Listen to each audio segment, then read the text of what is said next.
ഹണി റോസ് നല്ല ഡ്രസ് ഇട്ടാൽ ഒരു പ്രശ്നവും ഉണ്ടാവില്ലായിരുന്നു എന്ന് ഒരു പ്രേക്ഷകൻ പറയുന്നു. നാട്ടിലെ മുഴുവൻ സ്ത്രീകളുടെയും ഡ്രസ്ലീപ്പിക്കലാണോ ചേട്ടന്റെ പരിപാടി? ആ പരിപാടിയൊക്കെ നിർത്തിയത് അവർക്കറിയാം ഏത് വസ്ത്രം ഇട്ടുകൊണ്ട് നടക്കണം. ഈ മാനസികാവസ്ഥയുള്ള മനുഷ്യൻ ഇപ്പോഴും നമ്മുടെ നാട്ടിൽ ഉണ്ടല്ലോ എന്നുള്ളതാണ് നമ്മളെ സംബന്ധിച്ച് അത്ഭുതം എന്നുള്ളത്.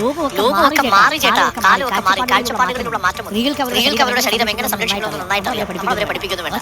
അവർക്ക് ഇഷ്ടമുള്ള വസ്ത്രം, അവർക്ക് കംഫർട്ടബിൾ ആയ വസ്ത്രം ഇട്ടുകൊണ്ട് പിന്നെ നിങ്ങൾക്ക് അവരെ നോക്കുമ്പോൾ നിങ്ങൾക്ക് എന്തെങ്കിലും പ്രശ്നമുണ്ടെങ്കിൽ ആ കണ്ണൊന്ന് മാറ്റി പിടിച്ചാൽ മതി. അത് സ്ത്രീകളുടെ ശരീരത്തെ ആക്ഷേപിച്ചുകൊണ്ട് അവരെ കയറി പിടിക്കാനും അവരെക്കുറിച്ച് അഭിപ്രായം ഉണ്ടാക്കാനും ദയവ് ചെയ്ത് നിൽക്കരുതെന്ന് മാത്രമേ അഭിപ്രായമുള്ളൂ.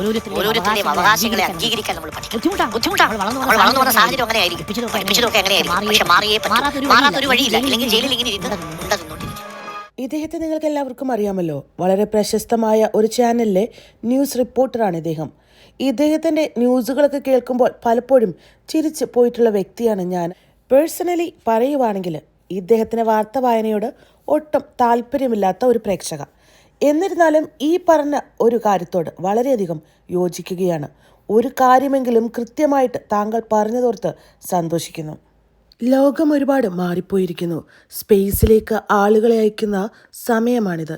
ഈ സമയത്ത് പെണ്ണ് എന്ത് വസ്ത്രം ധരിക്കുന്നുവെന്ന് നോക്കി അതിനെ കുറ്റം പറഞ്ഞ് ജീവിക്കുന്നത് എന്തൊരു പരിതാപകരമാണല്ലേ.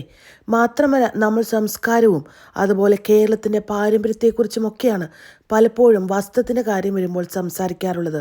പക്ഷെ നമ്മൾ കാണിക്കേണ്ട സംസ്കാരവും അതേപോലെ തന്നെ പാരമ്പര്യവുമൊക്കെ ക്ലെൻലിനെസ്, നമ്മുടെ ചുറ്റുമുള്ള ജലാശയങ്ങൾ വൃത്തിയായിട്ട് കൊണ്ടു നടക്കുന്നത്, നമ്മുടെ ചുറ്റുമുള്ള പരിസരങ്ങൾ വൃത്തിയായി കൊണ്ടു നടക്കുന്നത്, മാലിന്യങ്ങൾ തോന്നുന്നിടത്ത് വലിച്ചെറിയാതിരിക്കുന്നത്, പ്രകൃതിയെ സംരക്ഷിക്കുന്നത്, ഈ രീതിയിലൊക്കെ മാറേണ്ട കാലം അതിക്രമിച്ചിരിക്കുന്നു. കാരണം സ്ത്രീകളെ വിട്ടേക്ക്, സ്ത്രീകൾ ഇഷ്ടമുള്ളതുപോലെ ഇഷ്ടമുള്ള വസ്ത്രം ധരിച്ച് ജീവിക്കട്ടെ. പണ്ടത്തെ കേരളത്തിലെ സ്ത്രീകളെക്കുറിച്ച് പറയേണ്ടതില്ലല്ലോ. മാറും മറയ്ക്കാൻ പോലും അവകാശമില്ലാത്ത ഒരു പാരമ്പര്യം ഉള്ള നാടാണ് നമ്മുടെ നാട്. അതുകൊണ്ട് പ്രത്യേകിച്ച് പാരമ്പര്യത്തിനൊന്നും ഇവിടെ യാതൊരു വിലയുമില്ല. ഇനിയെങ്കിലും സ്ത്രീകളുടെ പോസ്റ്റുകൾക്ക് താഴെ വന്ന് അശ്ലീല കമൻറ്റുകളും മോശമായ വാക്കുകൾ കൊണ്ട് അവരുടെ ഡ്രസ്സിങ്ങിനെയും ഒക്കെ വർണ്ണിക്കുന്നവർക്ക് നല്ല പണി തന്നെയാണ് കിട്ടാൻ പോകുന്നത്.